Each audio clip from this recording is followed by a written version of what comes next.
तो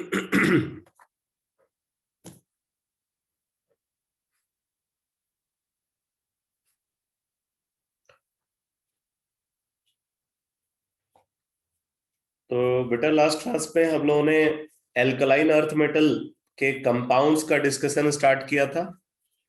और alkaline earth metal compounds में क्विक लाइन को हमने डिस्कस किया है। और अब मैं डिस्कस करूंगा इसके बाद स्लैग्ड लाइन को। स्लैग्ड लाइन जो एनसीईआरटी में गिवन है।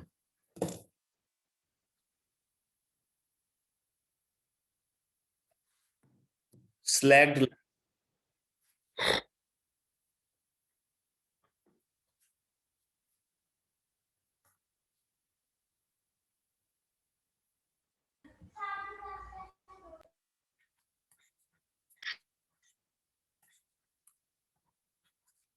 स्लैग्ड लाइन जिसको बोलते हैं, जिसका फॉर्मूला है कैल्शियम हाइड्रोक्साइड CaOH ट्वाइस।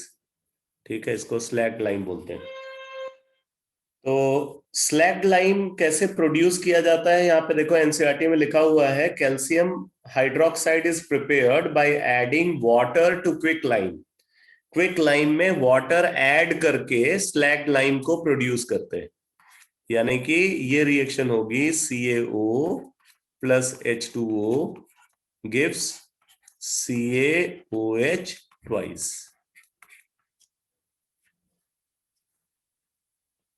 तो it is prepared by adding water to quick lime. आगे इसकी प्रॉपर्टीज बता रहे हैं। It is a white amorphous powder, मतलब ये भी एमरफस सॉलिड है। It is a white amorphous powder. It is sparingly soluble in water. It is sparingly soluble in water. The aqueous solution is known as lime water. इसका जो aqueous solution है उसको हम lime water बोलते हैं। तो lime water क्या है? Lime water is aqueous solution of slagged aqueous solution of slagged lime। इसको लाइम वाटर बोलते हैं।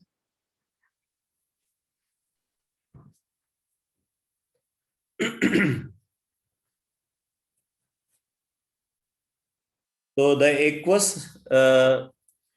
aqueous solution is known as lime water, and a suspension of slacked lime in water is known as milk of lime. तो जरा यहाँ पे देखो, थोड़ा सा बहुत माइन्यूट डिफरेंस है। The aqueous solution is known as lime water, मतलब स्लैग्ड लाइम का जो एक्वस सोल्यूशन है उसको लाइम वाटर बोलते हैं।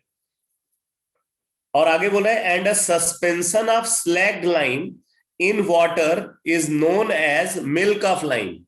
अगर वाटर के अंदर स्लैग्ड लाइम सस्पेंडेड है, ध्यान देना क्योंकि ये स्पेरिंगली सॉल्युबल है, तो इसका थोड़ा ही अमाउंट डिसॉल्व होगा। जो अनडिसॉल्व अमाउंट होगा वो वाटर में सस्पेंडेड होगा। तो जो इसका सस्पेंशन है इन वाटर उसको मिल्क ऑफ लाइम बोलते हैं। ठीक है, तो मिल्क ऑफ लाइम क्या है? द सस्पेंशन ऑफ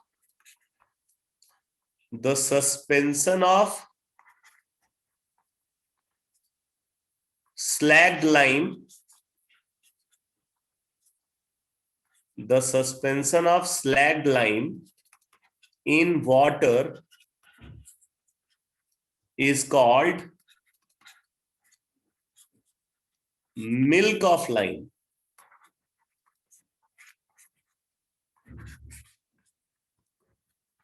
मतलब आप ये समझो बेटा, जो स्लैग्ड लाइम है, स्लैग्ड लाइम क्या है? ये लाइम वाटर क्या है? Lime water basically slagged lime का जो डिसॉल्व्ड अमाउंट इन वाटर है उसको हम बोलते हैं लाइम वाटर। वाटर के अंदर कैल्शियम हाइड्रोक्साइड का जितना अमाउंट कंप्लीटली डिसॉल्व्ड है उससे एक्स्ट्रा कुछ भी अमाउंट नहीं होना चाहिए। ठीक है, तो उसको हम बोलेंगे लाइम वाटर। लेकिन अगर मान लो कि जितना कैल्शियम हाइड्रोक्साइड की सॉल्युबिलिटी है अगर उससे भी ज्यादा अमाउंट वहां पे प्रेजेंट हो, तो जो एक्स्ट्रा अमाउंट है वो सस्पेंडेड फॉर्म में एग्जिस्ट करेगा। तो सस्पेंडेड फॉर्म को हम बोलते हैं मिल्क ऑफ लाइम। ठीक है, तो मिल्क ऑफ लाइम और लाइम वाटर में डिफरेंस समझ में आया बेटा? मिल्क ऑफ लाइम और लाइम वाटर का डिफरेंस क्लियर हुआ?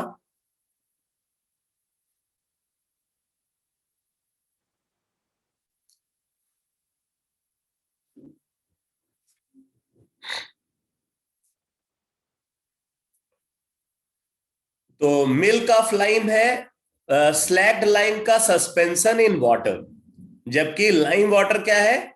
लाइम वाटर है dissolved amount of calcium hydroxide in water.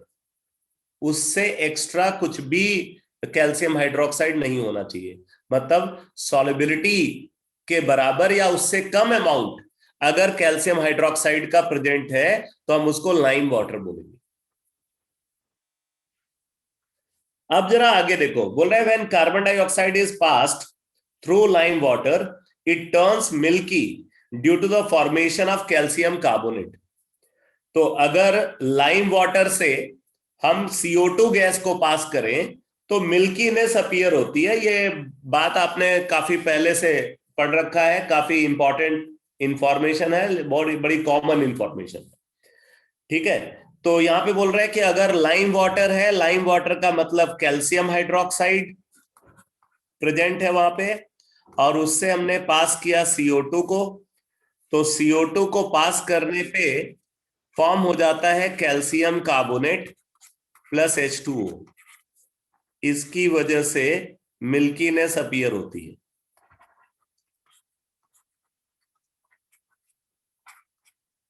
ठीक है, ये कैल्शियम कार्बोनेट जो फॉर्म हुआ इसकी वजह से मिल्कीनेस अपीयर होती है। और फिर बोल रहा है कि on passing excess of CO2 the precipitate dissolves to form calcium hydrogen carbonate, मतलब कैल्शियम बाइकार्बोनेट बन जाता है और उससे सोल्यूशन क्लियर हो जाता है। पहले तो ये मिल्कीनेस अपीयर होती है कैल्शियम कार्बोनेट के फॉर्मेशन की वजह से, और जब हम और CO2 को पास कर देते हैं तो और CO2 को पास करने पे कैल्शियम बाइकार्बोनेट बन जाता है जो सॉल्युबल है, इसलिए मिल्कीनेस डिसअपियर हो जाती है। ठीक है, तो क्या होगा अगर हम फर्दर CO2 को पास करेंगे तो कैल्शियम कार्बोनेट प्लस CO2 और वाटर तो वहां पे है ही, तो ये कंबाइन करके कैल्शियम बाइकार्बोनेट बना लेगा। ठीक है, कैल्शियम बाइकार्बोनेट का फॉर्मेशन होगा जो कि सॉल्युबल है इन वाटर। इसकी अगर बात करें तो ये सॉल्युबल है इन वाटर और इस वजह से मिल्कीनेस डिसअपियर हो जाती है।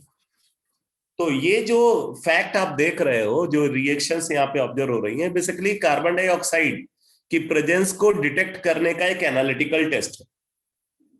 ये एनालिटिकल टेस्ट है कार्बन डाइऑक्साइड की प्रेजेंस को डिटेक्ट करने के लिए, लेकिन ये कंफर्मेटरी टेस्ट नहीं है CO2 के लिए, बिकॉज सिमिलर रिएक्शन में SO2 भी पार्टिसिपेट करता है। ठीक है, तो जरा आप नोट करो इसके बारे में, लिखो लिखो both CO2 and SO2, both CO2 and SO2, both CO2 and SO2 turns lime water milky, turns lime water milky,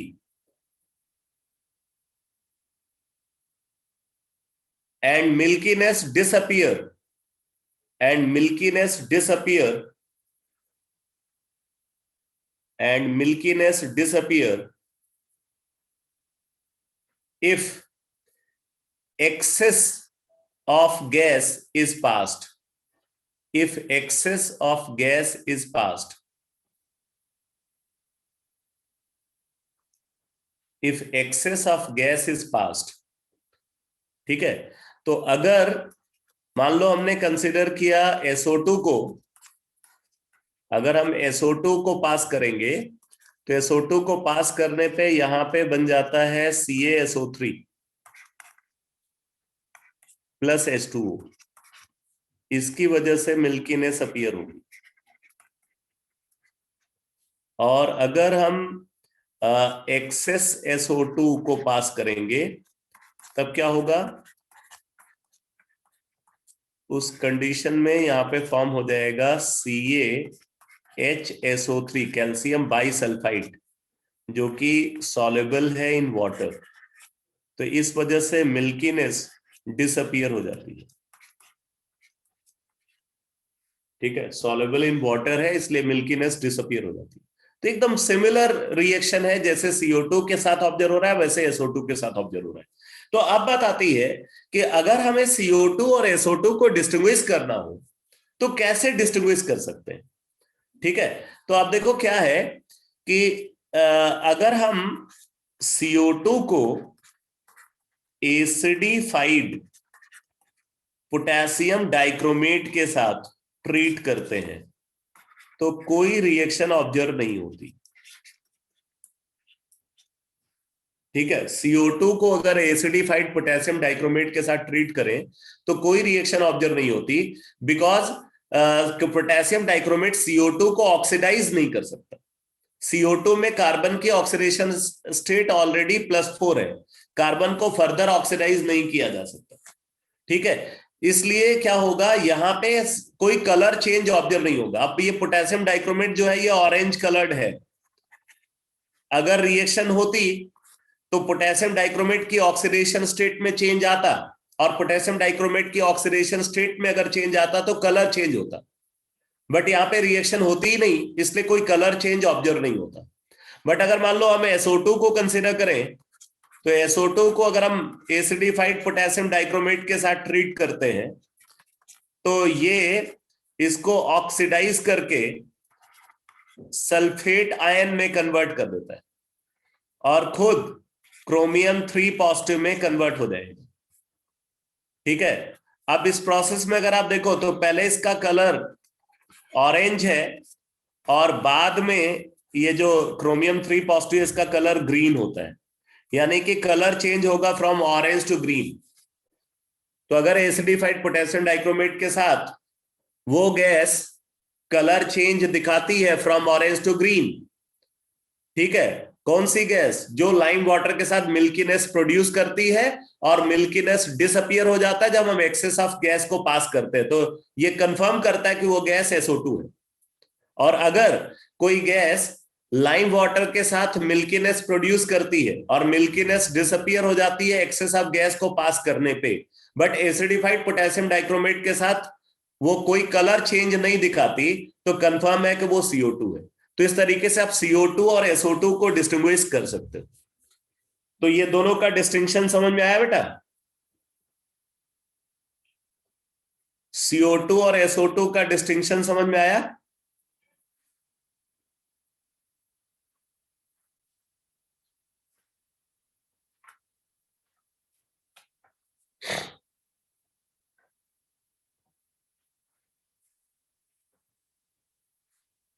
तो अब जरा आगे देखो, NCERT में क्या इंफॉर्मेशन गिवन है। बोल रहा है कि when carbon dioxide is passed through lime water it turns milky due to the formation of calcium carbonate, on passing excess of CO2 the precipitate dissolves to form calcium bicarbonate. फिर आगे बोल रहा है milk of lime reacts with chlorine. Milk of lime का मतलब क्या हो गया, जहां पे कैल्शियम हाइड्रोक्साइड सस्पेंडेड फॉर्म में प्रेजेंट है। तो milk of lime reacts with chlorine to form hypochlorite, a constituent of bleaching powder. Hypochlorite, a constituent of bleaching powder. ठीक है, तो बड़ी इंपॉर्टेंट बात है क्योंकि ब्लीचिंग पाउडर एक इंपॉर्टेंट कंपाउंड है।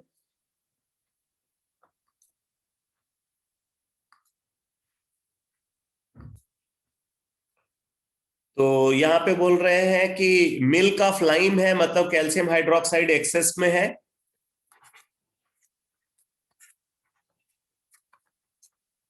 और इसको रिएक्ट करा रहे हैं क्लोरीन के साथ, इसको क्लोरीन के साथ रिएक्ट करा रहे हैं। तो क्लोरीन के साथ रिएक्ट करके ये फॉर्म कर रहा है calcium chloride and calcium hypochlorite.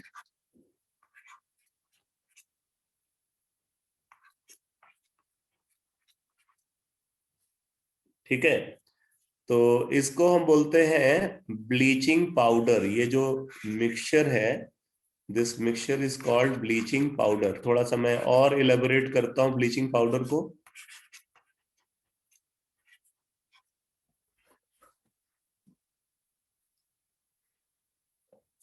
ठीक है, ब्लीचिंग पाउडर का वैसे जो करेक्ट फॉर्मूला है वो ये है।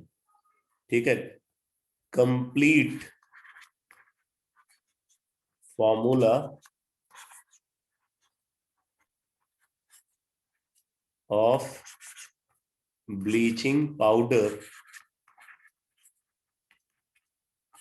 ये कई बार कॉम्पिटिटिव एग्जाम में पूछा गया बेटा, काफी इंपॉर्टेंट इंफॉर्मेशन है ये, जो फॉर्मूला बता रहा हूं। Complete formula bleaching powder is, तो इसका कंप्लीट फॉर्मूला है CaCl2 dot CaOH twice dot CaOCl twice, CaOCl twice dot 2H2। इसको बोलते हैं ब्लीचिंग पाउडर। ठीक है, ये ब्लीचिंग पाउडर है। CaCl2 dot CaOH twice dot CaOCl twice dot 2H2। तो ये आपको याद रखना है, ये कंप्लीट फॉर्मूला है ब्लीचिंग पाउडर का। अदरवाइज लोग ब्लीचिंग पाउडर सिर्फ इसको लिख देते हैं। कई बार आप देखोगे ब्लीचिंग पाउडर जो है वो CaOCl2 ऐसे भी कई बार जो है आपको लिखा हुआ मिलेगा, बट ये ब्लीचिंग पाउडर नहीं है। कंप्लीट फॉर्मूला ब्लीचिंग पाउडर का ये है।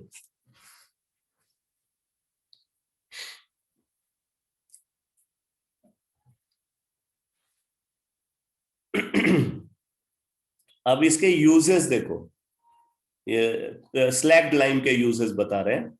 बोला it is used in the preparation of mortar, important name है। It is used in the preparation of mortar, a building material. जैसे सीमेंट को हम कंसिडर करते हैं, उसी तरीके से मोर्टार भी बिल्डिंग मटेरियल के फॉर्म में यूज होता था। अभी हम इसको यूज नहीं करते हैं, ठीक है, बिकॉज इसकी सेटलिंग प्रॉपर्टी जो है वो सीमेंट से काफी स्लो है, इसलिए इसको जो है यूज नहीं किया जाता। तो बोला it is used in the preparation of mortar, a building material. तो मैं मोर्टार का कंपोजिशन आपको बता रहा हूं, ये पूछा जा सकता है।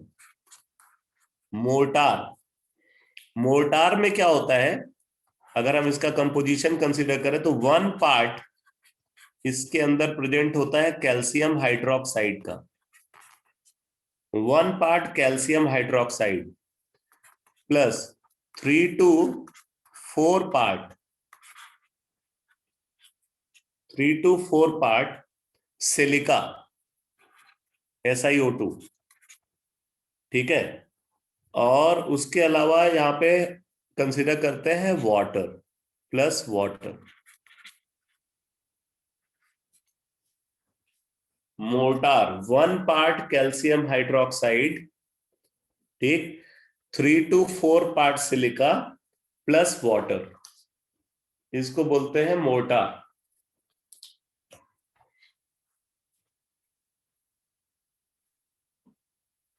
दूसरा यूज देखो, it is used in white wash due to its disinfectant nature. तो क्योंकि ये डिसइंफेक्टेंट होता है, इस वजह से इसको व्हाइट वॉश के लिए यूज करते हैं। अब तो पेंट यूज किया जाता है, पहले जो है व्हाइट वॉश जो घर में करते थे वो इसी से करते थे, स्लैग लाइन को यूज करते हुए। तो it is used in white wash due to its disinfectant nature. Third use देखो, बोला it is used in glass making. It is used in glass making, glass making में इसको यूज करते हैं इन टैनिंग इंडस्ट्री। ठीक है, in tanning industry, tanning basically वो leather के हार्डनिंग के लिए यूज किया जाता है in tanning industry, for the preparation of bleaching powder and for purification of sugar. तो इसके यूजेस यहाँ पे बता रहे हैं। एक तो इसको ग्लास मेकिंग में यूज करते हैं, दूसरा इसको टैनिंग इंडस्ट्री में, मतलब जो लेदर इंडस्ट्री है वहां पे लेदर की हार्डनिंग के लिए इसको यूज किया जाता है, तो टैनिंग इंडस्ट्री में इसको यूज करते हैं। इसको ब्लीचिंग पाउडर के प्रिपरेशन के लिए यूज करते हैं, और इसको शुगर के प्योरिफिकेशन के लिए यूज करते हैं। तो ये सब इसके यूजेस है। ठीक है, तो इसका पहला यूज मोर्टार बनाने के लिए इसको यूज करते हैं। दूसरा यूज इसको व्हाइट वॉश के लिए यूज करते हैं, क्योंकि ये डिसइंफेक्टेंट होता है। और उसके बाद बोल रहे हैं इसको ग्लास मेकिंग में यूज करते हैं, इसको लेदर इंडस्ट्री में टैनिंग के लिए यूज करते हैं, और इसको ब्लीचिंग पाउडर बनाने के लिए यूज करते हैं, इसको शुगर के प्योरिफिकेशन के लिए यूज करते हैं। तो ये सब इसके यूजेस हैं। ठीक है, अब इसके बाद देखो नेक्स्ट कंपाउंड जो एनसीईआरटी में गिवन है वो है कैल्शियम कार्बोनेट। तो कैल्शियम कार्बोनेट में देखो, बोले calcium carbonate occurs in nature in several forms like limestone, chalk, marble etcetera. तो इन फॉर्म्स में ये नेचर में मिलता है। तो calcium carbonate occurs in nature in several forms like limestone, chalk, marble, etc. It can be prepared by passing carbon dioxide through slagged lime or by the addition of sodium carbonate to calcium chloride. तो पहली वाली reaction तो अभी आपने देखा कि ये slagged lime से CO2 को जब पास करते हैं तो कैल्शियम कार्बोनेट बन जाता है, इसी की वजह से मिल्कीनेस अपीयर होती है। और दूसरा यहाँ पे बता रहा है कि कैल्शियम क्लोराइड को अगर कंसीडर करें CaCl2 और CaCl2 को सोडियम कार्बोनेट से रिएक्ट कराएं, तो देखो सोडियम कार्बोनेट तो वाटर सॉल्युबल है। ठीक है, सोडियम कार्बोनेट वाटर सॉल्युबल है, कैल्शियम क्लोराइड भी वाटर सॉल्युबल है। लेकिन क्या होता है, कैल्शियम आयन और कार्बोनेट आयन मिल करके CaCO3 बनाते हैं। CaCO3 वाटर इनसॉल्युबल है, यानी कि ये प्रेसिपिटेट आउट होगा। स्पेरिंगली सॉल्युबल है तो प्रेसिपिटेट आउट होगा, प्लस सोडियम क्लोराइड। इस तरीके से रिएक्शन होती है।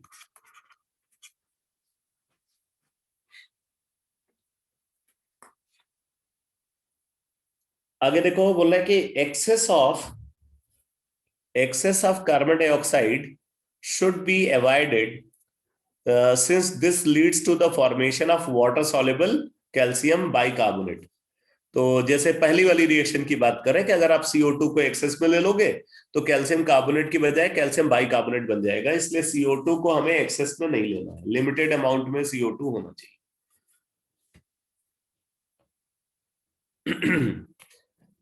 इसकी कैरेक्टरिस्टिक बता रहे हैं, white calcium carbonate is a white fluffy powder. It is a white fluffy powder. It is almost insoluble in water. It is almost insoluble in water. When heated to 1200 Kelvin, it decomposes to evolve carbon dioxide. तो जितने भी alkaline earth metal carbonates हैं, आपको पता है कि ये मतलब हीट करने पे डिकम्पोज हो जाते हैं, तो इसलिए ये भी डिकम्पोज होगा। तो ये डिकम्पोज होकर के कैल्शियम ऑक्साइड और CO2 बना देगा।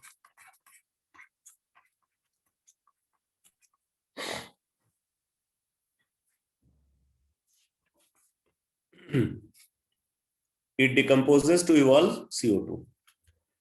आगे बोल रहे हैं it reacts with dilute acid to liberate carbon dioxide. तो अगर हम इसको एसिड से रिएक्ट कराएं, ठीक है, अगर जैसे हम इसको HCl से रिएक्ट करा रहे हैं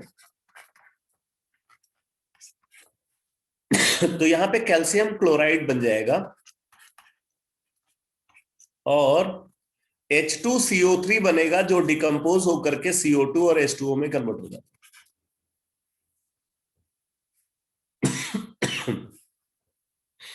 CO2 और H2O में कन्वर्ट हो जाता है। इसी तरीके से अगर आप इसको रिएक्ट कराओगे H2SO4 के साथ,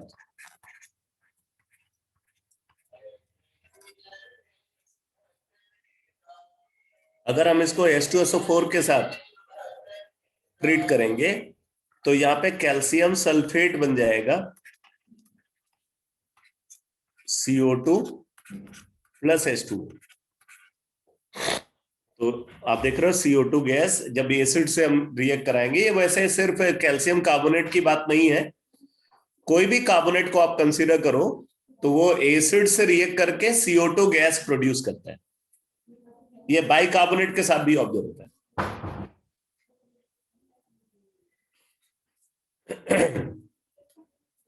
अब आप देखो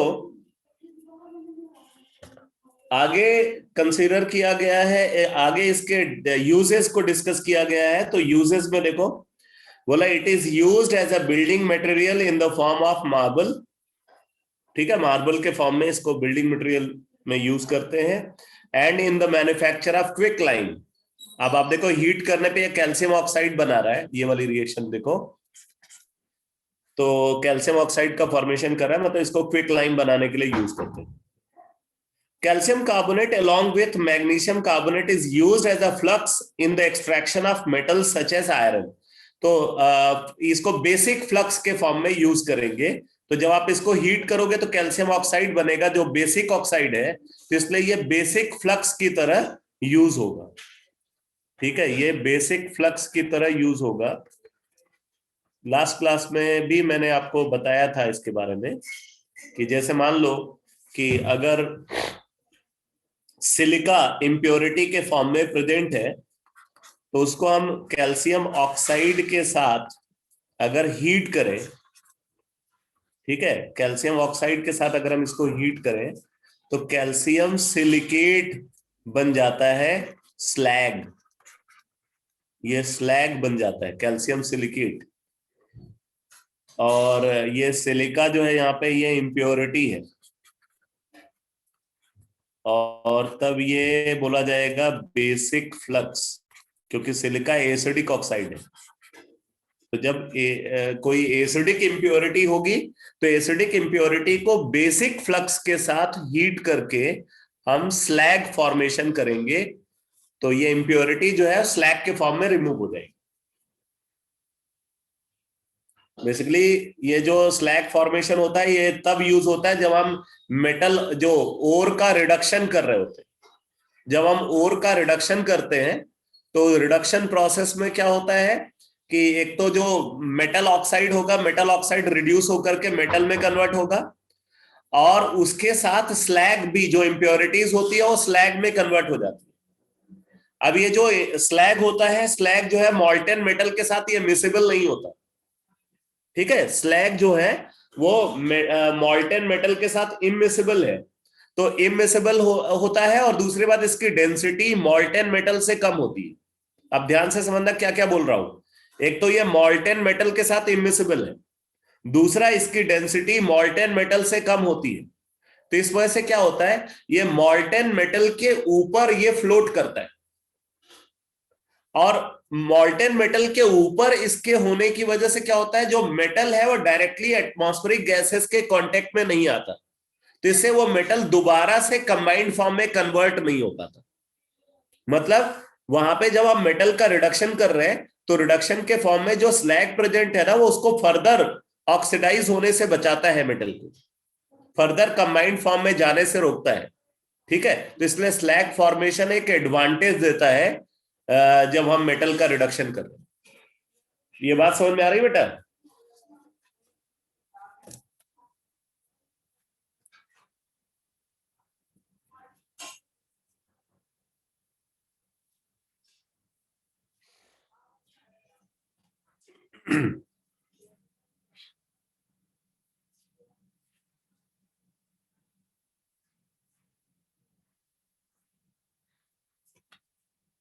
अब आगे देखो, बोले calcium carbonate along with magnesium carbonate is used as a flux in the extraction of metals such as iron.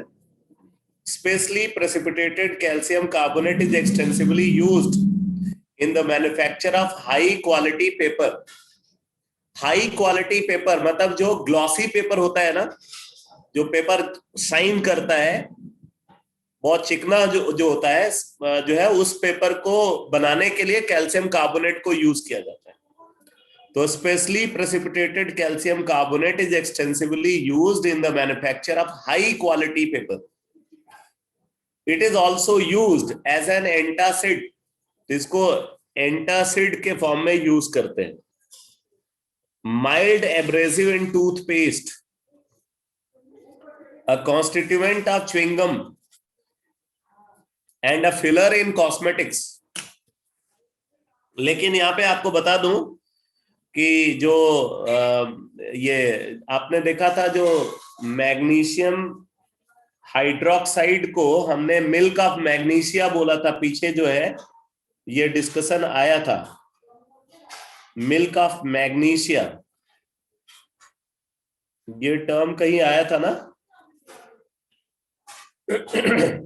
हाँ, ये जहां पे यूजेस डिस्कस किया था एल्कलाइन अर्थ मेटल का, तो उसमें आपने देखा कि suspension of magnesium hydroxide in water, a suspension of magnesium hydroxide in water is called milk of magnesia.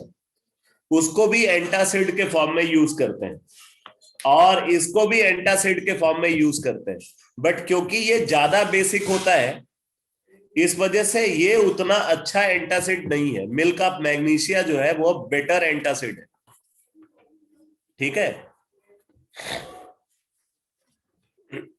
तो specially precipitated calcium carbonate is extensively used in the manufacture of high quality paper.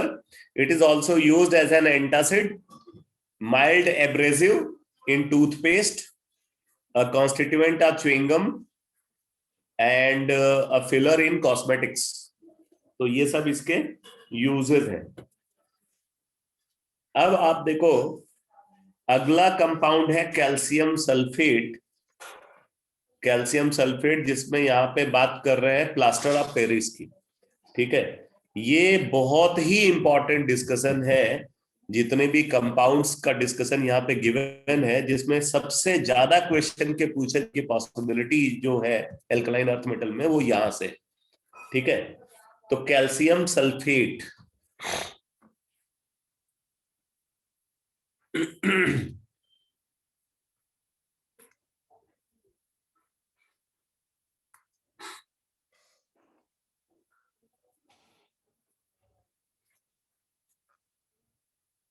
Calcium sulphate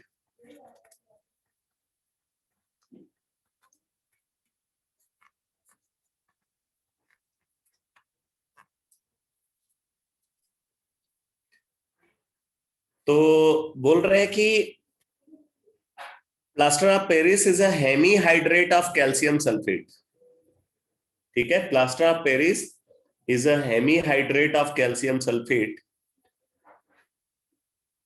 when gypsum यानी कि CaSO4 twice H2O is heated at 393 kelvin यानी कि 120 degree centigrade पे, तो बनता है plaster of Paris, ठीक है। अब यहां पे देखो, जिप्सम क्या है? CaSO4 twice H2O,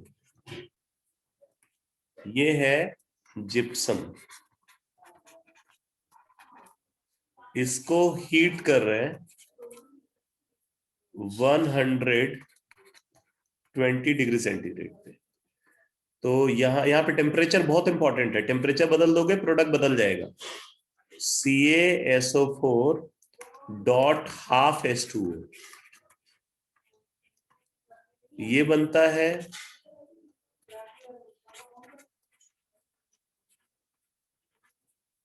इसको बोलते हैं प्लास्टर ऑफ पेरिस, POP।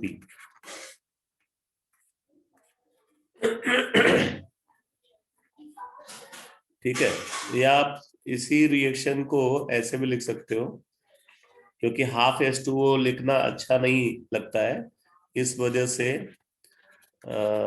इसको ऐसे भी कंसीडर किया जा सकता है 2CaSO4 ट्वाइस H2O सॉलिड। इसको हमने हीट किया 120 डिग्री सेंटीग्रेड पे, तो बन जाता है 2CaSO4 dot H2O। Dot H2O, 2CaSO4 dot H2O, ये ऐसे लिखा होना चाहिए, नहीं तो कंफ्यूजन होगा। 2CaSO4 dot H2O plus 3H2O।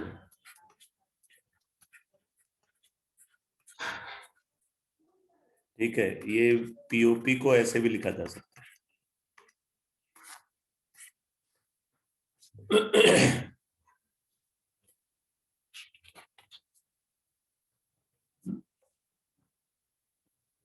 अब यहाँ पे बोल रहा है कि about 393 kelvin no water of crystallisation is left and anhydrous calcium sulfate is formed. This is known as dead burnt plaster. अगर हम इसको हीट कर दें 170 डिग्री सेंटीग्रेड, नहीं, 220 डिग्री सेंटीग्रेड, नहीं नहीं नहीं नहीं, एक मिनट, नहीं, 120 degree centigrade say about temperature बोले, अबाउट 393 केल्विन। अगर टेम्परेचर इससे ज्यादा हो जाए तो क्या होता है, वो जो वाटर ऑफ क्रिस्टलाइजेशन बचा हुआ है वो भी रिमूव हो जाता है। ठीक है, तो no water of crystallisation is left and anhydrous calcium sulphate is formed. This is known as dead burnt plaster. तो इसको डेड बर्न्ड प्लास्टर बोलते हैं। ठीक है, तो मैं यहाँ पे थोड़ा सा और डिटेल बता रहा हूं। ये जो हीट कर रहे हैं ना, हीटिंग में जो डिफरेंट प्रोडक्ट बनते हैं, इनका थोड़ा और डिटेल बता रहा हूं, क्योंकि एक मैंने बोला कि कॉम्पिटिटिव एग्जाम के पॉइंट ऑफ व्यू से काफी इंपॉर्टेंट है, तो थोड़ी एक्स्ट्रा इंफॉर्मेशन यहाँ पे चाहिए। तो आप यहाँ पे नोट करो, लिखो gypsum when heated, gypsum when heated, gypsum when heated first changes from monoclinic form to orthorhombic form। पहले तो इसका एलोट्रॉपिक फॉर्म में चेंज आता है, एलोट्रॉप, एक एलोट्रॉप से दूसरे एलोट्रॉप में कन्वर्ट होता है। Gypsum when heated first changes, gypsum when heated first changes from monoclinic form to orthorhombic form। ये दो अलग अलग क्रिस्टल स्ट्रक्चर है बेटा। Monoclinic, MONOCLINIC, monoclinic form, to orthorhombic, ORTHORHOMBIC, monoclinic form से ये क्या बन जाता है, ऑर्थोरोम्बिक फॉर्म में कन्वर्ट होता है। ठीक है, मोनोक्लिनिक फॉर्म से ऑर्थोरोम्बिक फॉर्म में कन्वर्ट होता है हीट करने पे। ये दो अलग अलग क्रिस्टलाइन स्ट्रक्चर है जिप्सम के। तो gypsum when heated first changes from monoclinic form to orthorhombic form without loss of water, without loss of water. ठीक है, विदाउट लॉस ऑफ वाटर। आगे लिखो, at 120 degree centigrade, at 120 degree centigrade it loses its water, its 3/4 part of water of crystallization। At 120 degree centigrade it loses its 3/4 part of water of crystallization, 3/4 part of water of crystallization, and forms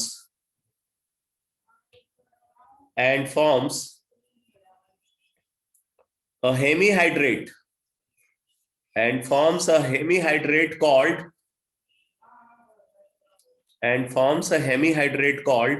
POP, and forms a hemihydrate called POP, and forms a hemihydrate called POP। आगे लिखो, at 200 degree centigrade at 200 degrees centigrade,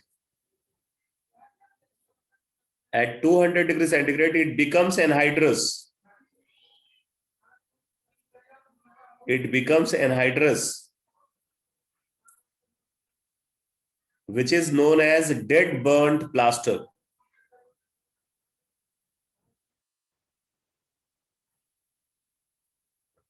Which is known as dead burnt plaster, which possess no settling property,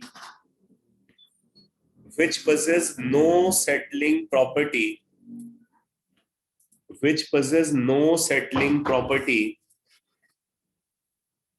as it absorbs moisture slowly, as it absorbs moisture slowly.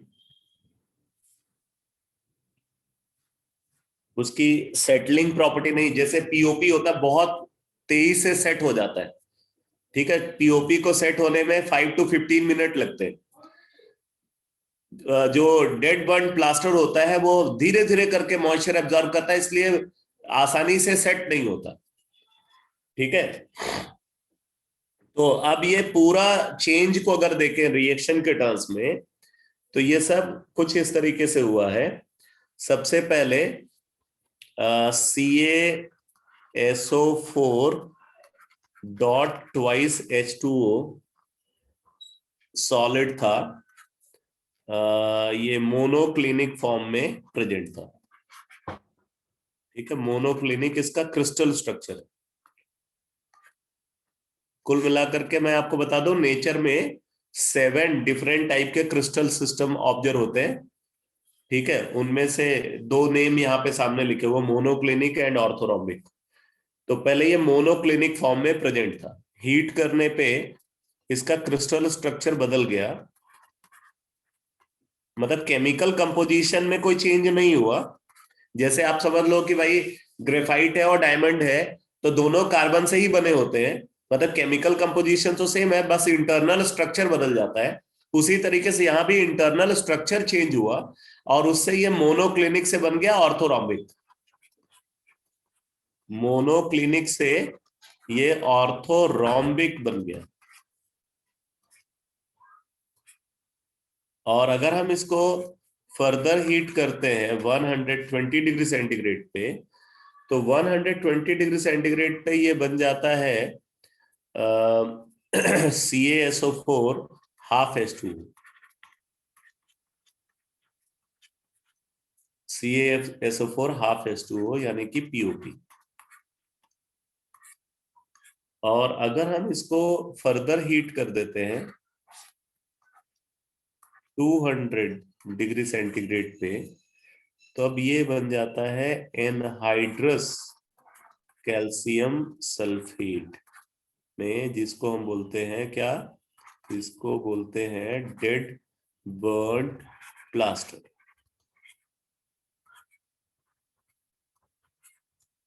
Dead burnt plaster.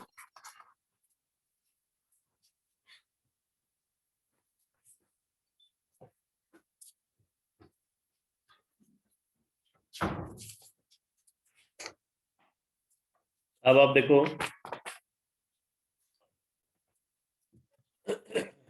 बोल रहा है कि POP के बारे में, it has a remarkable property of setting with water. On mixing with an adequate quantity of water, it forms a plastic mass that gets into a hard solid in 5 to 15 minutes, ठीक है। 5 to 15 minute में ये hard mass में convert हो जाता है। Uses में देखो, बोले the largest use of POP is in the building industry as well as plasters। तो बिल्डिंग कंस्ट्रक्शन में इसको यूज करते हैं और प्लास्टर के फॉर्म में इसको यूज करते हैं। It is used for immobilizing the affected part of organ where there is a bone fracture और स्प्रेन।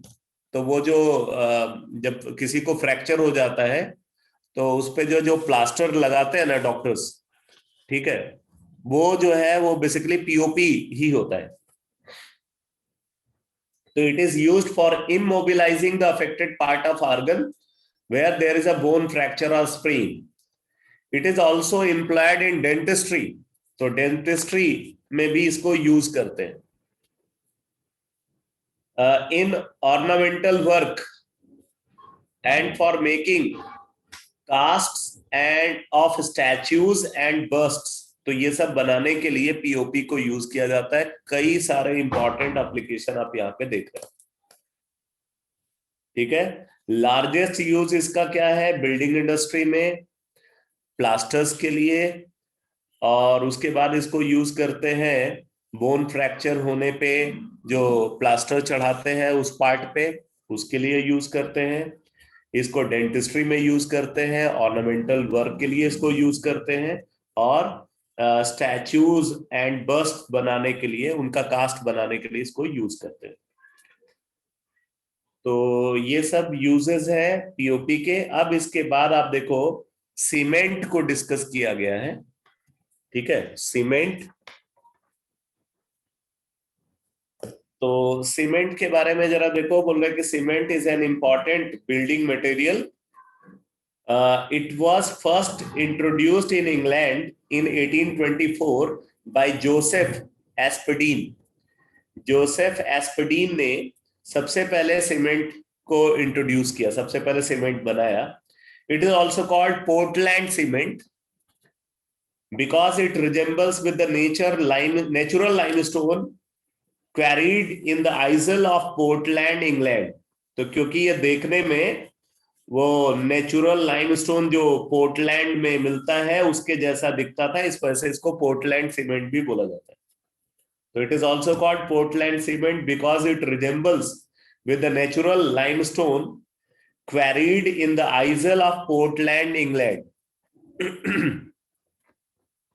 ठीक है. अब जरा आगे देखो. बोले ये तो इसका हिस्टोरिकल बैकग्राउंड है. बोले cement is a product obtained by combining a material rich in lime. अब ध्यान से समझना, इसका जो कंपोजिशन है ये बहुत इंपॉर्टेंट है. इस सीमेंट का जो कंपोजिशन है ये इंपॉर्टेंट है, इस पे क्वेश्चन पूछा जाता है.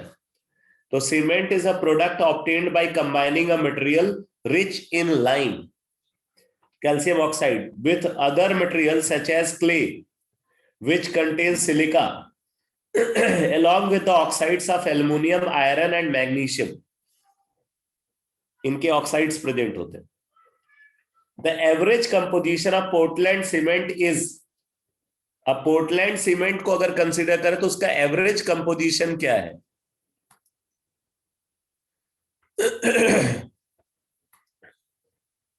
ठीक है, composition of Portland cement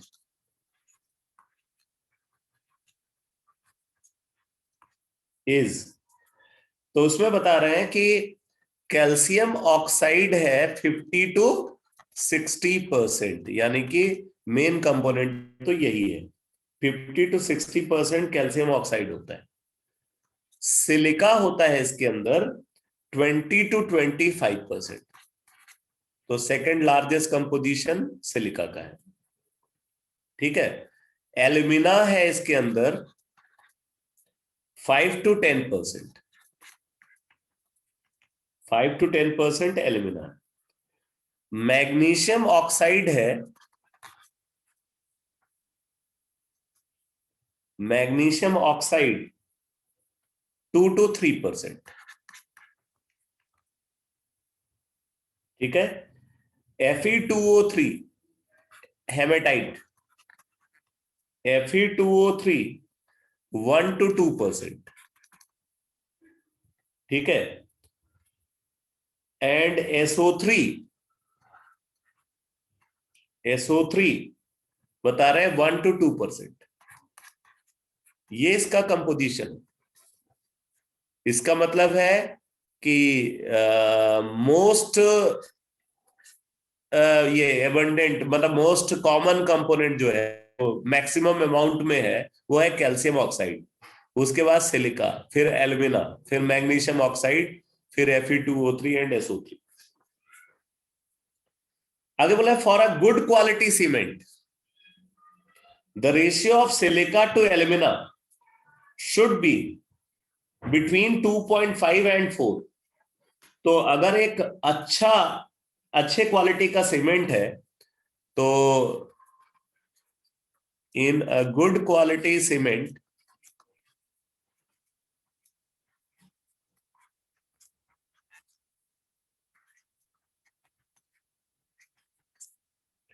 silica और एल्यूमिना का जो रेशियो है, ठीक है, वो कितना होना चाहिए? ये होना चाहिए 2.5 to 4।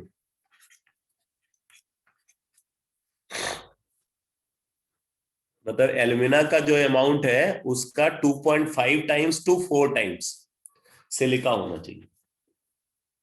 तो for a good quality cement the ratio of silica to alumina should be between 2.5 and 4 and the ratio of lime to the total of the oxides of silicon, aluminum and iron should be as close as possible to 2। तो बोल रहे हैं कि यहाँ पे जो lime है और लाइम के अलावा और ऑक्साइड्स में क्या है? Silicon oxide, aluminium oxide, iron oxide, इन सब का total amount SiO2 plus Al2O3 plus Fe2O3, ये रेशियो बता रहे हैं ये नियरली क्या होना चाहिए? 2 होना चाहिए। अगर एक अच्छे क्वालिटी का सीमेंट है तो उसके अंदर सिलिका और एल्यूमिना का जो मास रेशियो है वो 2.5 to 4 होना चाहिए, और क्विक लाइम यानी कि कैल्शियम ऑक्साइड और उसके कैल्शियम ऑक्साइड का मास अपॉन सिलिका का मास प्लस एल्यूमिना का मास प्लस मैग्नेटाइट का मास, हेमेटाइट का मास, ये क्लोज टू 2 होना चाहिए। अब जरा आगे देखो, बोले the raw materials for the manufacture of cement are limestone and clay. तो सीमेंट के लिए जो रॉ मटेरियल रिक्वायर्ड है वो है limestone and clay. When clay and lime are strongly heated together they fuse and react to form cement clinker. ठीक है, तो अब यहां पे बोल रहे हैं कि जब हम लाइमस्टोन को हीट करेंगे तो लाइमस्टोन को हीट करने पे क्या बन जाएगा? वहां पे कैल्शियम ऑक्साइड बन जाएगा, कैल्शियम ऑक्साइड प्लस CO2। और फिर उसके बाद ये कैल्शियम ऑक्साइड जो है ये सिलिका के साथ फ्यूज होकर के, ठीक है, सिलिका के साथ फ्यूज होकर के ये बना लेगा कैल्शियम सिलिकेट, CaSiO3। इसको सीमेंट क्लिंकर बोल रहे हैं। ठीक है, cement clinker. This clinker is mixed with 2 to 3% by weight of gypsum to form cement। अब इसके सीमेंट क्लिंकर और उसके साथ 2 to 3% बाई मास जिप्सम को मिक्स करते हैं तो वो होता है सीमेंट। मतलब अब आप देखो,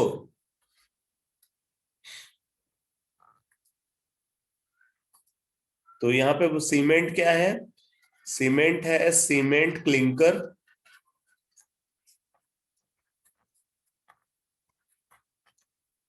कितना? 97 to 98%, 97 to 98% ये प्लस जिप्सम, ये कितना है? 2 to 3% by mass.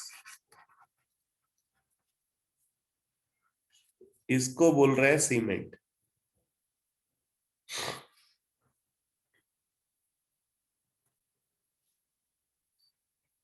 This clinker is mixed with 2 to 3% by weight of gypsum to form cement. Thus, important ingredients present in Portland cement are dicalcium silicate, tricalcium silicate, and try calcium aluminate. ठीक है, Portland cement के जो components हैं, मतलब ये सब वो तो रॉ मटेरियल था, कैल्शियम कार्बोनेट और सिलिका एल्यूमिना। बाद में जब ये फ्यूज हो जाता है तो फ्यूज होकर के ये किस फॉर्म में एग्जिस्ट करते हैं, डाई कैल्शियम सिलिकेट प्रेजेंट होता है, ट्राई कैल्शियम सिलिकेट प्रेजेंट होता है, और ट्राई कैल्शियम एल्यूमिनेट प्रेजेंट होता है। Try calcium aluminate.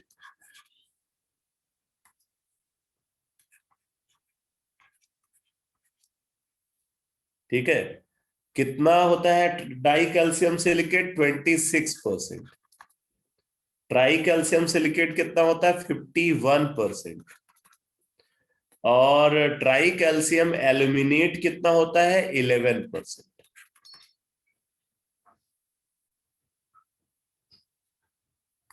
ठीक है, ये सीमेंट के कंपोनेंट्स हैं। अगर आप इनको टोटल ऐड करोगे तो ये 100% नहीं है, बाकी जो अमाउंट होगा वो अदर कंपोनेंट्स का होगा।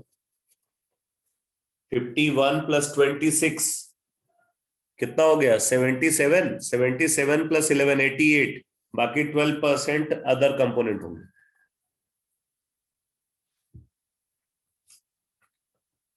अब जरा देखो आगे, गिवन है, मतलब ये इसका पूरा कंपोजिशन वाला पार्ट का डिस्कशन समझ में आ गया बेटा?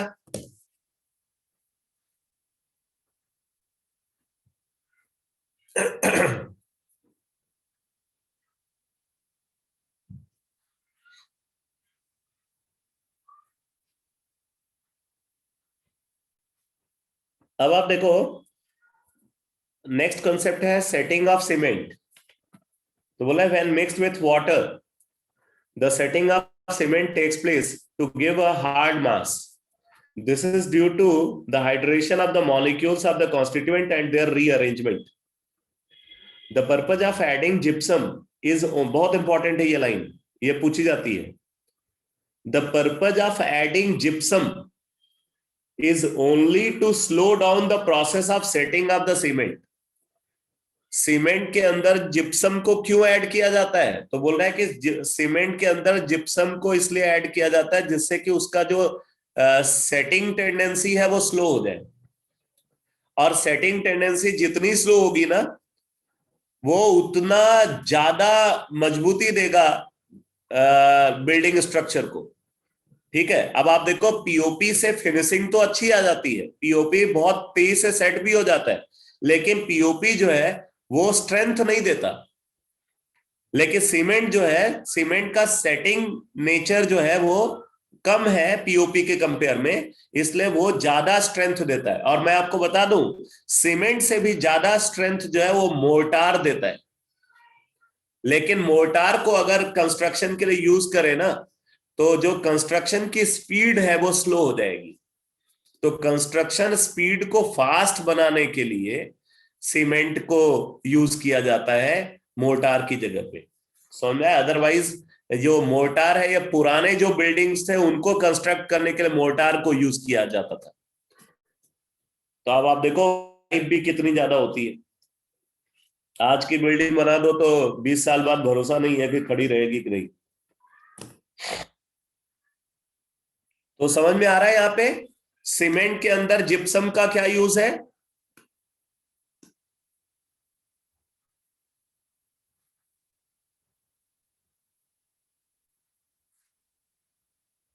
ठीक है, जिप्सम सीमेंट की जो सेटिंग टेंडेंसी है उसको डिक्रीज कर देता है, स्लो कर देता है।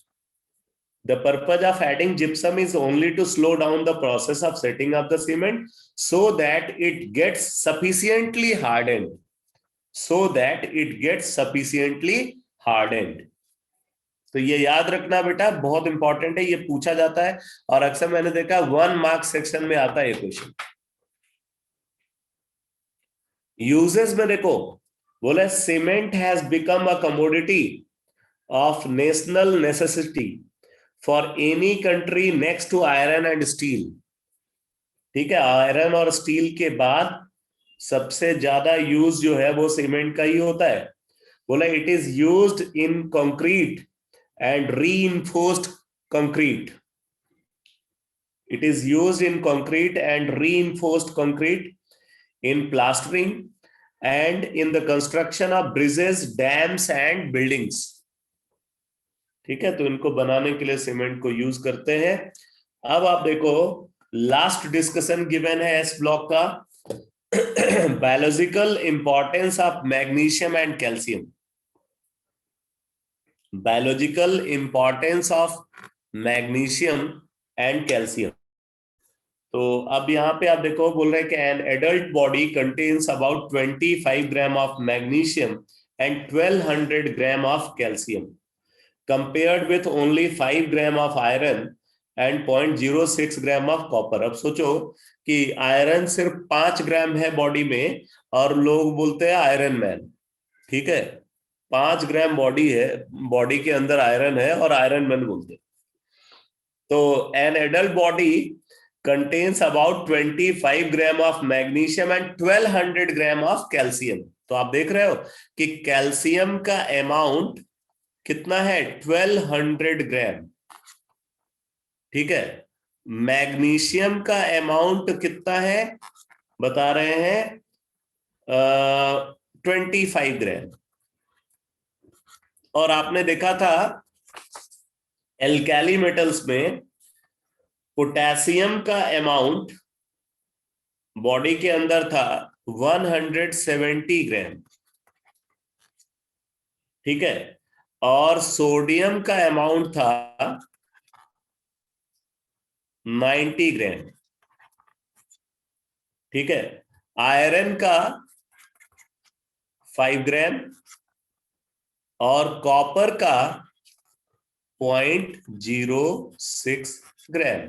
इसका मतलब अगर हम बॉडी के अंदर मेटल्स का ऑर्डर ऑफ एबंडेंस को देखें तो calcium, potassium, sodium, magnesium, iron, फिर आता है copper.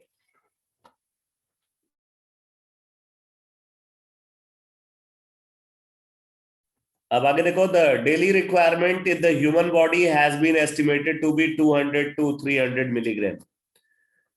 The daily requirement in the human body has been estimated to be 200 to 300 milligram. अब आगे देखो बोल रहे हैं कि all enzymes that utilize ATP in phosphate transfer require magnesium as the cofactor. All enzymes that utilize ATP in phosphate transfer require magnesium as the cofactor. The main pigment for the absorption of light in plants is chlorophyll. The main pigment for the absorption of light in plants is chlorophyll, which contains magnesium. About 99% of body calcium is present in bones and teeth. ठीक है, तो बोल रहे हैं कि body में जो calcium present है उसका 99% अमाउंट जो है वो बोन्स और टीथ के फॉर्म में प्रेजेंट होता है। It also plays important roles in neuromuscular function, neuromuscular function, interneuronal transmission, cell membrane integrity and blood coagulation, उसमें भी ये इंपॉर्टेंट रोल प्ले करता है। The calcium concentration in plasma is regulated at about 100 milligram per litre. मतलब 1 litre blood plasma 100 milligram calcium का present होता है। 1 litre blood plasma में 100 मिलीग्राम कैल्शियम का प्रेजेंट होता है। तो लगभग बॉडी के अंदर 5 to 6 लीटर ब्लड होता है। ठीक है, तो इसका मतलब है कि लगभग बॉडी फ्लूइड में जो डिसॉल्व्ड कैल्शियम है वो 500 to 600 मिलीग्राम होता है। तो आगे बोल रहा है कि it is maintained by two hormones, calcium level जो बॉडी के अंदर जो मेंटेन होता है उसकी बात कर रहे हैं। It is maintained by two hormones, calcitonin and parathyroid hormone. ठीक है। Do you know that bone is not an inert and unchanging substance but is continuously being solubilized and redeposited to the extent of 400 milligram per day in man। आगे बता रहे हैं कि all this calcium passes through the plasma। तो यहां पे बोल रहा है कि जो बोन्स है वो ऐसा नहीं कि एक परमानेंट स्ट्रक्चर है, बोल रहा है कि बोन्स का जो स्ट्रक्चर है वो लगातार जो है वो बोन्स जो है वो सॉल्युबलाइज मतलब डिसॉल्व भी होते हैं और रीडिपॉजिट भी होते हैं। ये प्रोसेस लगातार चल रहा होता है।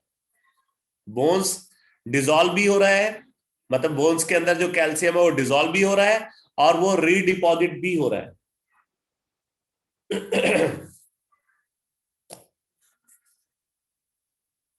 और बोल रहा है कि इस प्रोसेस में जो कैल्शियम पास होता है वो सब ब्लड प्लाज्मा के थ्रू पास होता है, वो सारा कैल्शियम ब्लड प्लाज्मा के थ्रू पास होता है। ठीक है। तो ये है biological importance of magnesium and calcium.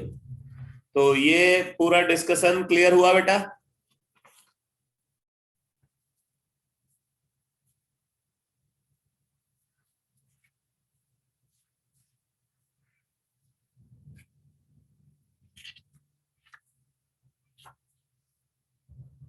ठीक है। तो एस ब्लॉक का डिस्कशन कंप्लीट हो गया। आप यहाँ पे एनसीईआरटी में जो एक्सरसाइजेस के जो क्वेश्चन है, ठीक है, एक बार पूरा नोट्स को पढ़ कर और उसके बाद आप इन क्वेश्चंस को कंप्लीट कर लेना। ठीक है। ये क्वेश्चन जो है आप कंफर्टेबली सॉल्व कर सकते हो। और अब इसके बाद जो है मैं स्टार्ट करने जा रहा हूं पी ब्लॉक एलिमेंट्स का डिस्कशन। और मैं आपको जैसे हाइड्रोजन की असाइनमेंट आपको मिल गई है ना, हाइड्रोजन की असाइनमेंट, हाइड्रोजन की असाइनमेंट सबको मिल गई है ना?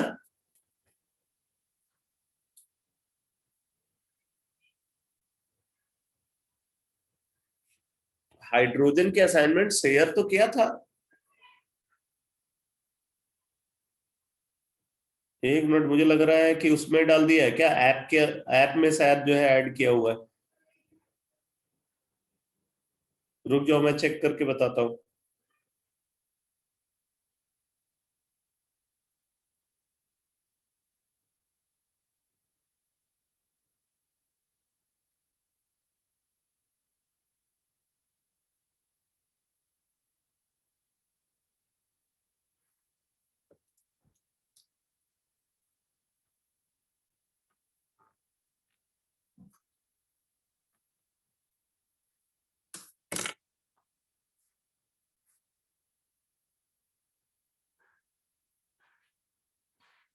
हाइड्रोकार्बन की थी? अच्छा, हमारे यहाँ ऐसे इलिटरेट लोग हैं ना, उनको हाइड्रोजन और हाइड्रोकार्बन में डिफरेंस ही नहीं पता है। चलो कोई नहीं, मैं जो है वो इसको हाइड्रोजन की असाइनमेंट और एस ब्लॉक की असाइनमेंट कंबाइंडली जो है मैं वो आपको दिलवाता हूँ। ठीक है, हाइड्रोजन और एस ब्लॉक की कंबाइंड असाइनमेंट आपको मिलेगी।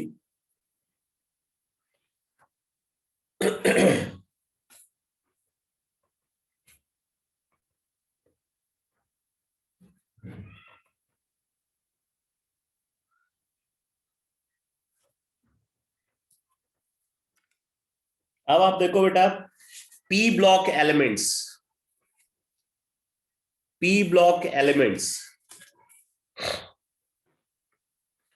तो देखो बोल रहा है कि in P block element the last electron enters the outermost P orbital, as we know that the number of p orbitals is 3 and therefore the maximum number of electrons that can be accommodated in a set of p orbitals is 6.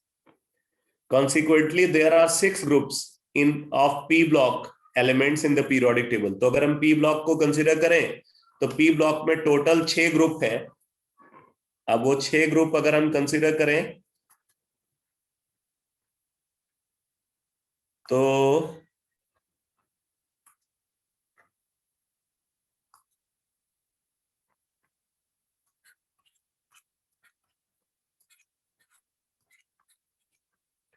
P block में जो 6 group है वो है group 13, group 14, group 15, group 16, group 17 and group 18। Old group number के terms में बात करें तो थर्ड ए, फोर्थ ए,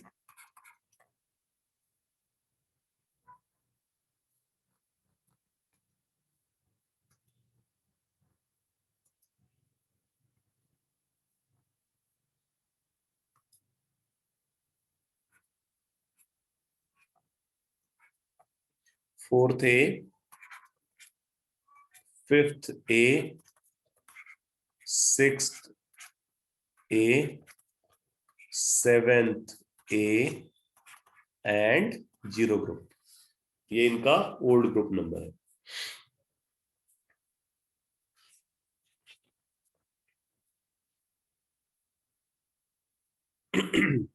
तो बोले consequently there are 6 groups of p block elements in the periodic table numbering from 13 to 18. Boron, carbon, nitrogen, oxygen, fluorine and helium had the groups. तो अगर हम इन ग्रुप के एलिमेंट्स को देखें तो यहाँ पे है boron, aluminium, gallium, indium, thallium. यहाँ पे अगर देखें carbon, silicon, germanium, tin and lead.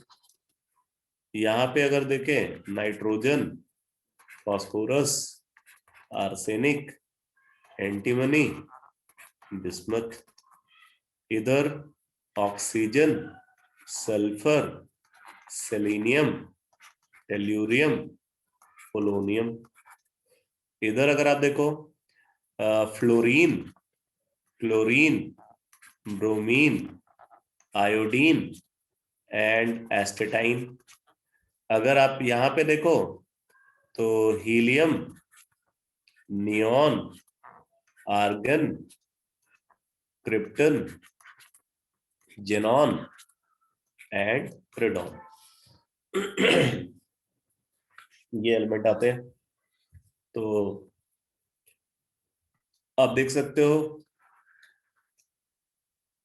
Boron, carbon, nitrogen, oxygen, fluorine और हीलियम ये ग्रुप को हेड कर रहा है। तो यहाँ पे देख रहे हो their valence shell electronic configuration is NS2 NP1 to 6। इनका वैलेंशियल इलेक्ट्रॉनिक कॉन्फ़िगरेशन क्या है?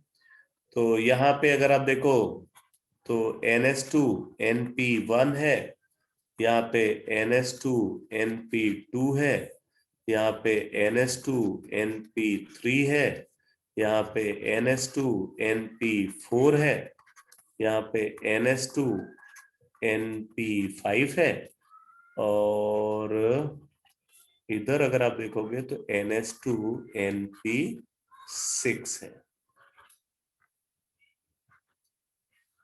NS2 NP6 except for helium. फिर आगे बोला था inner core of the electronic configuration में हाउएवर डिफर।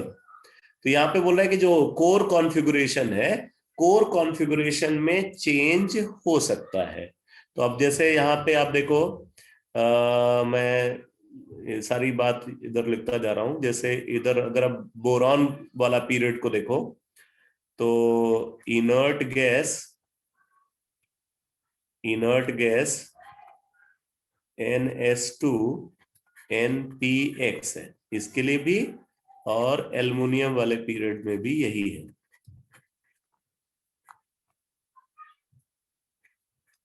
ठीक है।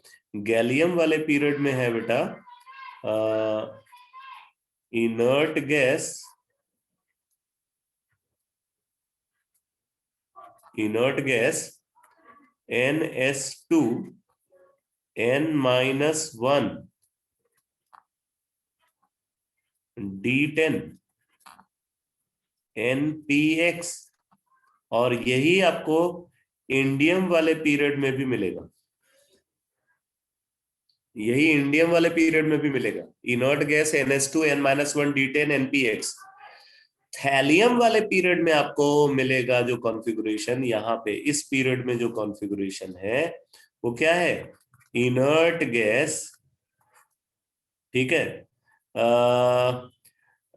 ये इसको ऐसे मैं लिख रहा हूं, N-2 F14 N-2 F14 N-1 D10 NS2 NPX, ये है थैलियम वाले पीरियड में। तो आप देख रहे हो कि जो कोर कॉन्फ़िगरेशन है वो बदल रहा है, और कोर कॉन्फ़िगरेशन में चेंज की वजह से आपको पता है कि पुअर शील्डिंग इफेक्ट ऑब्जर्व होता है, और पुअर शील्डिंग इफेक्ट की वजह से प्रॉपर्टीज के वेरिएशन में एबनॉर्मलिटी आती है, ठीक है। पुअर शील्डिंग इफेक्ट की वजह से प्रॉपर्टीज के वेरिएशन में एबनॉर्मलिटी आती है। तो ये सारी बात समझ रहे हो ना आराम से, ये सब कुछ कंफर्टेबली समझ में आ रहा है। अभी तो मैं पीरियोडिक टेबल ही डिस्कस कर रहा हूं, अभी कौन सी नई बात बताई। तो बोले the inner core of the electronic configuration में however differ, the difference in inner core of elements greatly influences their physical properties such as atomic and ionic radii, ionization enthalpy etc, as well as chemical properties। तो बोल रहा है कि यही जो core configuration में change हो रहा है, ये कंपाउंड की फिजिकल प्रॉपर्टीज और केमिकल प्रॉपर्टीज को इन्फ्लुएंस करता है, इससे कंपाउंड की फिजिकल और केमिकल प्रॉपर्टी इन्फ्लुएंस्ड होती है। Consequently, a lot of variation in properties of elements in a group of p block is observed. The maximum oxidation state shown by a p block element is equal to the total number of valence electrons, that is the sum of s and p electrons। इनके जो highest oxidation state है, अगर उसको देखा जाए तो ये इनके ओल्ड ग्रुप नंबर तक जाती है। ओल्ड ग्रुप नंबर का मतलब कि NS और NP में जो टोटल इलेक्ट्रॉन है उनके बराबर। The maximum oxidation state shown by a p block element is equal to the total number of valence electrons, that is sum of s and p electrons। Clearly, the number of possible oxidation states increases toward the right of the periodic table। जैसे जैसे हम period में left to right जाएंगे, जो oxidation state में variation है वो बढ़ता जाएगा। जैसे अगर आप कंसीडर करते हो बोरॉन ग्रुप को, तो बोरॉन ग्रुप में दो ऑक्सीडेशन स्टेट है, +3 एंड +1। कार्बन ग्रुप में ऑक्सीडेशन स्टेट को अगर कंसीडर करें तो +4 है और +2 है, +4 +2। अगर हम नाइट्रोजन ग्रुप की बात करें तो नाइट्रोजन ग्रुप में ऑक्सीडेशन स्टेट जो आपको मिलेंगी वो +5 +3, ठीक है, +5 +3। वैसे और भी ऑक्सीडेशन स्टेट ऑब्जर्व होती हैं, बट ये कॉमन ऑक्सीडेशन स्टेट है। ऑक्सीजन के लिए अगर आप देखोगे ऑक्सीजन ग्रुप में, तो यहाँ पे +6 +4 +2 ये कॉमन ऑक्सीडेशन स्टेट है। हैलोजन ग्रुप में अगर आप देखोगे तो +7 +5 +3 +1 ये कॉमन ऑक्सीडेशन स्टेट है।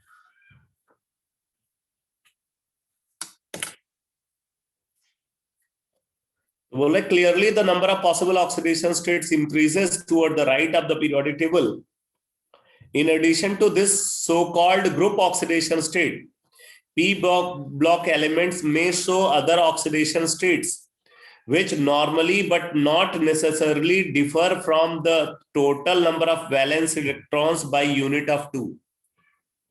ठीक है, जैसे आप देख रहे हो ना यहाँ पे 2-2 यूनिट का सक्सेसिव ऑक्सीडेशन स्टेट में डिफरेंस दिख रहा है, बट जरूरी नहीं है कि सिर्फ यही ऑक्सीडेशन स्टेट हो, इनसे डिफरेंट ऑक्सीडेशन स्टेट भी ऑब्जर्व होती है। जैसे नाइट्रोजन की अगर हम बात करें तो नाइट्रोजन के लिए +1 ऑक्सीडेशन स्टेट भी मिल जाती है, +2 भी मिल जाती है, +3 भी मिल जाती है, +4 भी मिल जाती है, +5 भी मिल जाती है।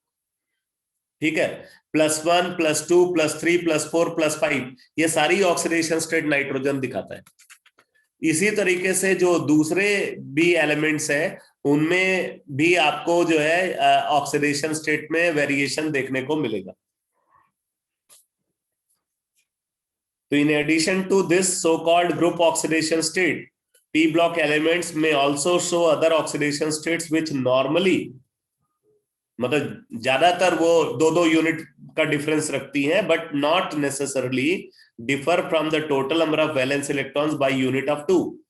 The important oxidation states exhibited by p block elements are shown in table 11.1. अगले पेज पे है टेबल।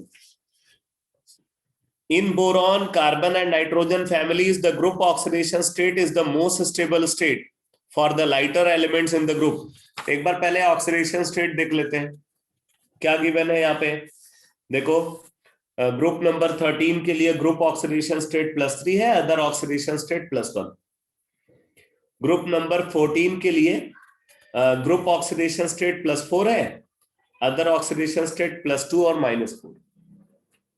ठीक है, ग्रुप नंबर 15 के लिए group oxidation state +5, other oxidation state +3 and -3। Group number 16 के लिए ग्रुप ऑक्सीडेशन स्टेट +6 है, other oxidation state +4 +2 and -2। Group number 17 के लिए group oxidation state +7, other oxidation state +5 +3 +1 -1। और ग्रुप नंबर 18 के लिए group oxidation state +8, other oxidation state +6 +4 +2। ये given है। तो अब यहां पे देखो बोल रहे हैं कि in boron, carbon and nitrogen families the group oxidation state is the most stable state for the lighter elements. जैसे बोरॉन ग्रुप में बोरॉन के लिए मोस्ट स्टेबल ऑक्सीडेशन स्टेट +3 होगी, कार्बन ग्रुप में कार्बन के लिए +4, नाइट्रोजन ग्रुप में nitrogen के लिए +5, ऑक्सीजन ग्रुप में ऑक्सीजन के लिए +6, इस तरीके से। तो इन ऑक्सीजन के लिए +6 नहीं होगी, ऑक्सीजन के लिए मैं गलत बोल रहा हूं, ऑक्सीजन +6 ऑक्सीडेशन स्टेट तक जा ही नहीं सकता। ठीक है, सल्फर के लिए +6 ऑक्सीडेशन स्टेट ऑब्जर्व होगी। तो एक बार फिर से देखो, in boron, carbon and nitrogen family, सिर्फ 3 ही ग्रुप की बात की गई है, बोरॉन, कार्बन और nitrogen, first 3 group. In boron, carbon and nitrogen families the group oxidation state is the most stable state for the lighter elements in the group. However, the oxidation state 2 unit less than the group oxidation state becomes progressively more stable for the heavier elements in each group. The occurrence of oxidation states 2 unit less than the group oxidation state are sometimes attributed to the inert pair effect, जिसके बारे में मैंने periodic table में बताया था, है कि नहीं?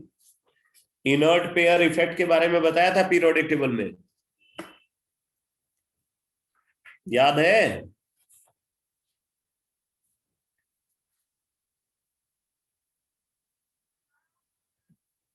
सिर्फ करण को याद आ रहा है, बाकी लोगों को तो याद ही नहीं आ रहा है। अरे ये नहीं बताया था कि जब आप ग्रुप में टॉप टू बॉटम जाते हो तो लोअर ऑक्सीडेशन स्टेट की स्टेबिलिटी बढ़ती है, हायर ऑक्सीडेशन स्टेट की स्टेबिलिटी कम होती है, और जो हैवियर एलिमेंट है, ठीक है, उसके लिए lower oxidation state most stable oxidation state हो जाती है due to inert pair effect.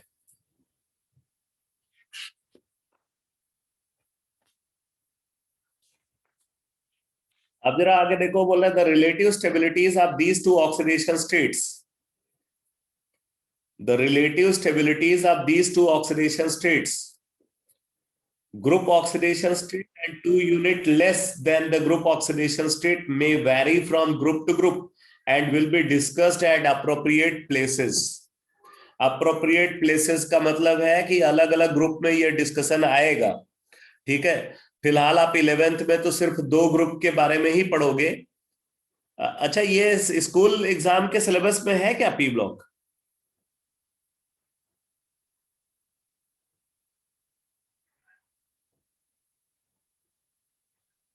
ये शायद इस साल के सिलेबस में तो हटा दिया गया था ना। है पी ब्लॉक? अच्छा, चलो फिर तो अच्छा है।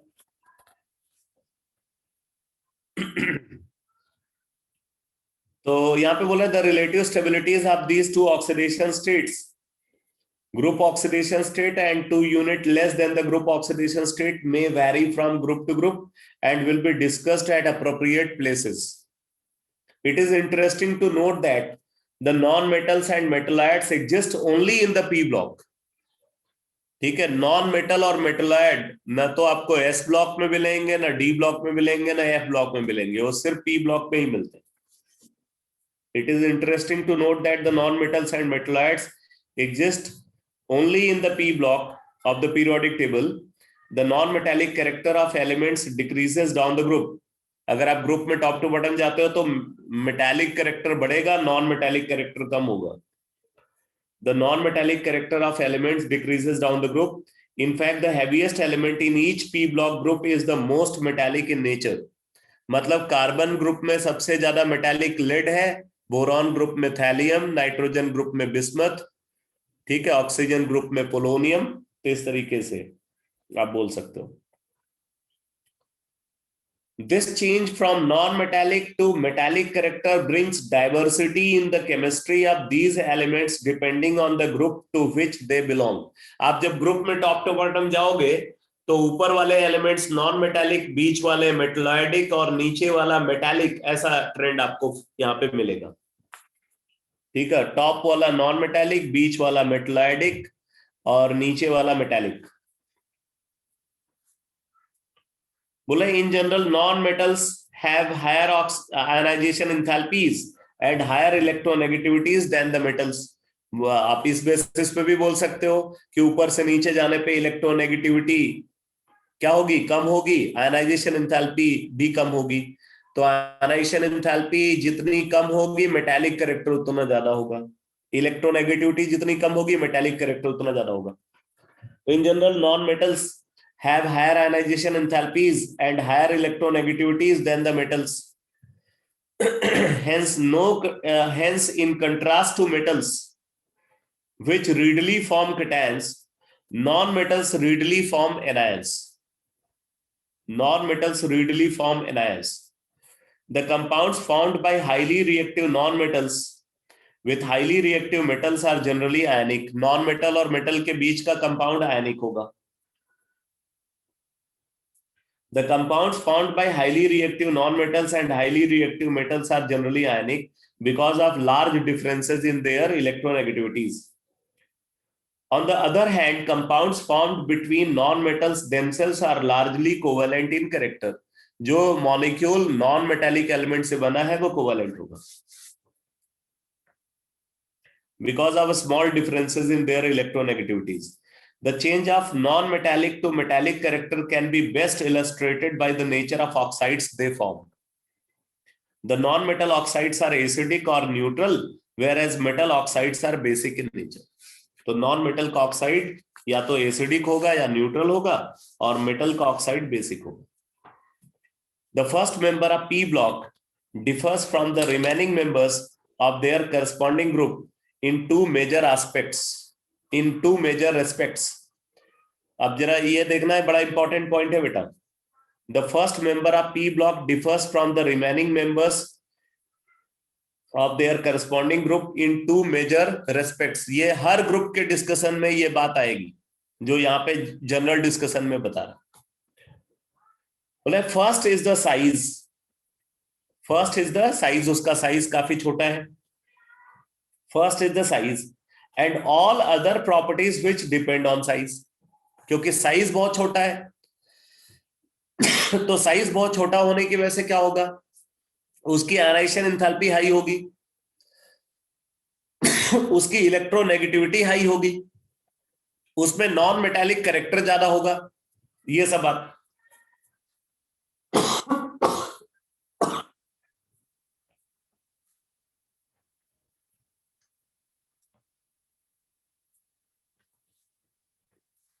तो मैं अभी क्लास का डिस्कशन यहीं पे कंप्लीट कर रहा हूं बेटा।